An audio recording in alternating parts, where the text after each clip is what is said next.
بسم الله الرحمن الرحيم السلام عليكم ورحمة الله تعالى وبركاته ولا له قالقة عن شعله كسود وهذا الشانل كي دول كوكين إن شاء الله بعد محان إذي وضع ربعنا إذن لو ذاقه هدي الله ودل ورالي كان نقد الروتي أيان ربعنا إذن لو ذاق إن شاء الله روتي إنه حيابي عن كسم يسنتون وهل كان يقول يارسن حاكم إذا وابور هل قاعدوا عاناء قاعدة قميرة وحيرة عصبة هل حبوا أكونه عاني أنكو قصن لها وأنسو كل لي إن شاء الله لبا قاعدة أو سكر intaas ayuu ka kooban yahay insha Allah waan soo qasayaa sidoo ku soo baxana waad ila arkaysaan please hadaad nagu cusub tahay subscribe deh like comment share waa xaqiina gambaleelkan ha ilaawin inaad on ka dhigato si video kasta uu ku soo gaaro insha Allah asxaabay halkan maxaa noogu diyaarsan oo rabaa rootigeena inaan caawa ku sameysto insha Allah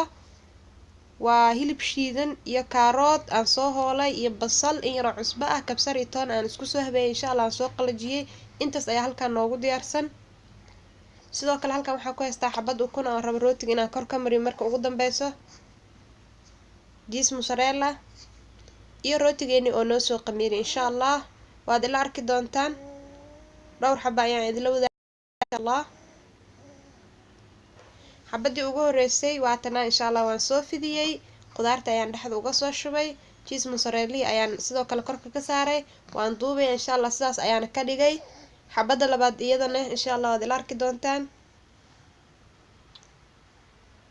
xabadii labaad waan soo fidiyay maasha Allah waatana iyadana qudaarta ayaan ku soo shubay insha Allah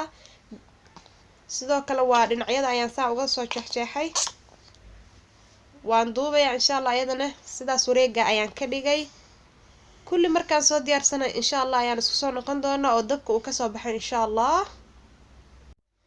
ما شاء الله أصحابي ugu dambeyn sidan quruxda badan la ayuu noogu soo baxay insha Allah uuna u gaduutay ukuntii iyo in yar oo saliid aan isku daray ayaan korka ka mariyay insha Allah sidaas ayuu dhalaalayaa quruxda badan qudaartii iyo cheese-kana dhexda ayay ugu jiraan insha Allah aad ayuu u kulul yahay waxaan ku leeyahay soo dhawow nala cun ayaan ku leeyahay insha Allah inta aan haysan Allah si inta haysatana Allah u barakeeyo haddaad ka heshay like billahi tawfiiq assalamu alaykum warahmatullahi wabarakatuh